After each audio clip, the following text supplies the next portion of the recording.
बिस्मिल्लाहिर्रहमानिर्रहीम। अस्सलाम वालेकुम। आज के लेक्चर में हम इकाइयाँ यानी कि यूनिट्स के मतलब पढ़ेंगे। तो इसके मतलब भी पेपर में दो तीन सवाल जो है ना वो लाजमी आते हैं कि बताएं इंसानों की इकाई क्या है, जानवरों की इकाई क्या है। तो पहले मैं थोड़ा सा इंट्रोडक्शन दे दूं कि यूनिट्स या इकाइयाँ क्या होती हैं। जिन लोगों ने फ़िज़िक्स पढ़ी हुई है उनको तो इस चीज़ का अंदाज़ा है कि किसी भी चीज़ की पैमाइश हम यूनिट्स के बगैर नहीं कर सकते। जब भी हमने किसी चीज़ की पैमाइश करनी है तो उसके लिए इकाइयाँ यानी कि यूनिट का होना ज़रूरी है। एग्जांपल के तौर पे जब आप लोगों ने अपनी हाइट मेजर करनी है तो वो आप मीटर में या फिर फीट में या सेंटीमीटर में मेजर करेंगे, तो ये उसकी इकाई है। इसके अलावा जैसे आप कोई फल लेते हैं किलोग्राम में या दर्जन में लेते हैं, ये भी इकाई है। या फिर आप दूध ले लें या फिर पेट्रोल ले लें, ये आप लोग लीटर में लेते हैं, तो ये भी उसकी इकाई है। अगर आप ऐसे ही शॉप पे जाके कहते हैं जी हमें फ़्रूट दे दें, तो फ्रूट जब तक आप ये नहीं बताएंगे कितने किलो लेना है तब तक उसको समझ नहीं आएगी। तो किलो जो है ना वो उसकी इकाई है। ऐसे ही इंसानों को मेजर करने की भी हमारी तरह इकाई है कि कितने लोग आए हैं, जी 10 लोग आ गए हैं या 10 लोग थे वहाँ पे, तो यहाँ पे जो लोग हैं ना वो इकाई को ज़ाहिर कर रहे हैं। ऐसे कोरियन में इंसान की इकाई म्यूंग होती है। कहते हैं थू म्यूंग है, से म्यूंग है, ने म्यूंग है। थू का मतलब दो लोग हैं, से म्यूंग का मतलब तीन लोग हैं। तो जो बुन है ना आगे लिखा हुआ, ये भी इंसानों की इकाई है, लेकिन ये यूज़ करते हैं वो लोग रिस्पेक्ट देने के लिए, जैसे कि बुज़ुर्ग हैं या फिर मेहमान आ गए हैं या फिर ग्राहक आ गए हैं दुकान पे, तो उनको कहते हैं जी थूक बुन या से बुन, यानी कि दो लोग या तीन लोग। तो ये दोनों इंसानों की इकाई है। फिर उसके बाद है जानवर। जानवर की इकाई है मारी। तो जब भी वो जानवर लेते हैं जाके वो कितने जानवर दे दें, तो वो कहते हैं जी थू मारी, से मारी, दो जानवर दे दें या तीन जानवर दे दें। ऐसे आगे घर हैं, घरों की इकाई है छः। तो घरों को कहते हैं थू छः, से छः, मतलब दो घर हैं, तीन घर हैं, ये इसकी इकाई है। फिर उसके बाद मंजिलें हैं। ये घरों की जो मंजिलें होती हैं बिल्डिंग की, उसकी इकाई है। इसको छंग कहते हैं, छंग। तो एक चीज़ याद रखिएगा, जितनी भी इकाइयाँ इन सब के साथ प्योर कोरियन गिनती का यूज़ होगा, लेकिन जब जब आप मंजिलों की इकाई पढ़ेंगे तो इसमें हमने साइनों का यूज़ करना है। यहाँ पे हम थू छंग नहीं कहेंगे, यहाँ पे हम कहेंगे ई छंग। से छंग नहीं कहेंगे, यहाँ पे कहेंगे सम छंग। इसके अलावा जितनी भी इकाइयाँ उन सब के लिए हम प्योर कोरियन का ही यूज़ करेंगे। उसके बाद है बेजान चीज़ें। तो बेजान चीज़ों की इकाई होती है खे। जैसे ये लकड़ी है या फिर इसके अलावा ये चेयर है, टेबल है, इन सब की इकाई जो है ना ये खे होगी। उसके बाद बर्तन है। तो बर्तनों की इकाई लेते हैं खृत।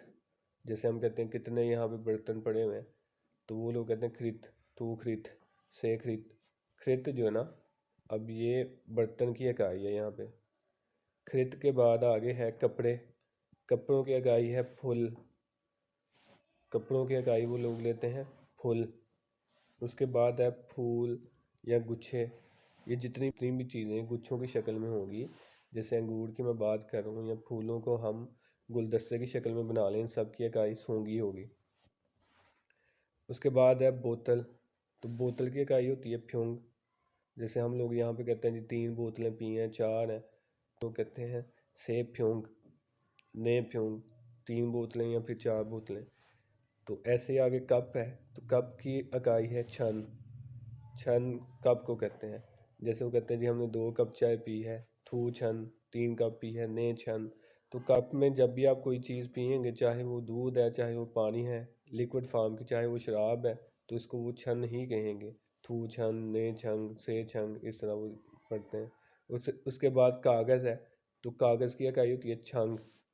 अब ये छंग जो है ना, ये कागज़ यानी कि पेज की इकाई है। जैसे बुक के पेज होते हैं, तो इसको हम कहते हैं थू छंग, ने छंग, थासु छंग, इस तरह हम पढ़ते हैं।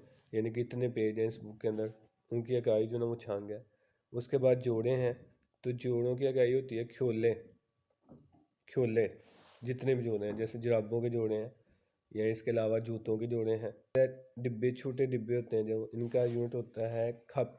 इनकी इकाई खप है। जैसे ये सिगरेट की डिब्बी है कोई इस तरह की, या माचिस की डिब्बी है, इसका यूनिट होगा खप। उसके बाद बिजली के साथ चलने वाली जितनी भी चीज़ें होती हैं उनका यूनिट होता है थे। गाड़ियाँ वगैरह भी इन्हीं में आती हैं, या ये पंखे हैं, मोटरें हैं, इन सब का जो यूनिट है, इन सब की जो इकाई है वो थे होगी। उसके बाद है कमरे। कमरों की इकाई होती है शिल। जैसे ये क्लासरूम है, क्लास का कमरा है, क्यूशल इसको कहते हैं। या ये हम कहते हैं ये ड्राइंग रूम है या इमरजेंसी रूम है, इन सब की इकाई जो ना वो शील होगी। उसके बाद है गोल शक्ल वाले जो फल होते हैं उनको थोंग कहते हैं। गोल शक्ल वाले फल जैसे उसमें तरबूज आ जाता है या खरबूजा आ जाता है। इसके अलावा गोल शक्ल वाली जो चीज़ें भी होंगी, जैसे कि ये जिस चीज़ में हम कूड़ा वगैरह डालते हैं, कचरा डालते हैं, तो ये भी जो है ना ये गोल शक्ल की होती है और अंदर से ऐसे ही होती है जैसे तरबूज की शक्ल की होती है। तो इसकी इकाई भी थुंग होगी, इसको सरेगी थुंग उसका नाम है। इसके अलावा ज्योमेट्री बॉक्स जो होता है, इसके अंदर ये हमारे बोल होता है, बोल मीन डूंगा होता है, उस टाइप के का यूनिट भी थुंग होगा। तो ये इकाइयाँ थी, इकाइयाँ बहुत ज़्यादा हैं लेकिन मैंने यहाँ पे कुछ लिखी हुई हैं। और ये बहुत ही इंपॉर्टेंट इकाइयाँ हैं, इन्हीं में से पेपर आता है। बाकी इनको आप बार बार पढ़, 2 से 3 सवाल आपके इसमें से आएंगे। तो टाइम वाले भी सवाल मैंने बताए हैं, 2 से 3 सवाल टाइम में से आते हैं, 2 से 3 सवाल इकाइयों में से आएंगे। तो ये बहुत इंपॉर्टेंट है इनको याद करना। ओके जी, अल्लाह हाफिज़।